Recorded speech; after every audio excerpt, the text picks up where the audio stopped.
Welcome to another episode of Fairway Divorce Den. The question that we always get is, how are you going to ensure that my spouse discloses everything?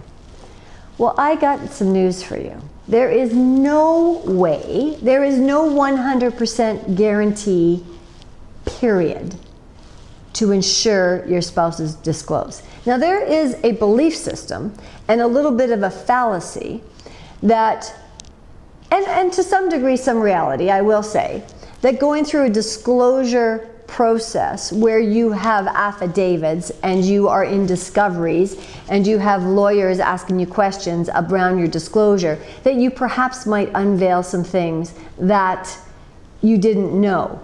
But the problem is, as soon as you do that adversarial approach to disclosure, you put people in the defense. They're not going to disclose. They're going to banter around it. They're going to answer questions vaguely. And the problem is, the person who's asking the questions is not usually informed of all the financial issues in the first place.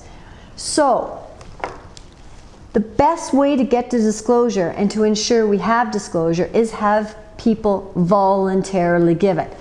And what I have found in dealing with extremely complicated cases, highly conflicted cases, a lot of money cases, is that people are actually, the large majority of people are prepared to disclose, but they want to do it in a format where they feel they're going to be treated fairly. Therein lies the key. Now, there's lots of ways, even if you are disclosing in a format that is voluntarily, that you can protect yourself in case somebody has blatantly not disclosed. So there's lots of ways. If you're working with us or other mediators, you can word things when your clients are getting, or my clients, or you're getting independent legal advice. There's lots of ways to word things to protect yourself.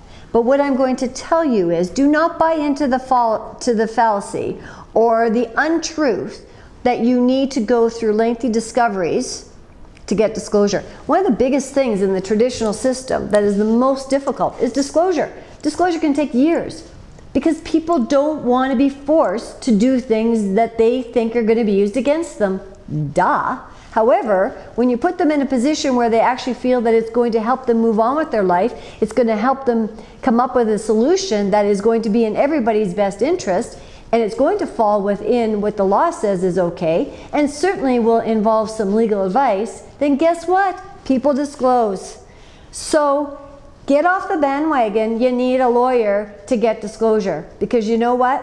It's not the truth. And get on the bandwagon. I would like to be able to get disclosure because everybody wants to come to the table and put everything on the table so that, guess what? They can move on. That doesn't mean they're not going to try and get the best for themselves. That's always the case.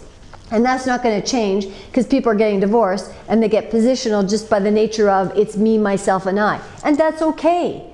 But you can do it in a way that actually is faster, more efficient, and you get more information, especially if you're using a financial neutral. And that's a whole other topic, which I will talk about in another YouTube. But for now, I want you to leave with that message. So thanks for joining me in another episode of Divorce Den.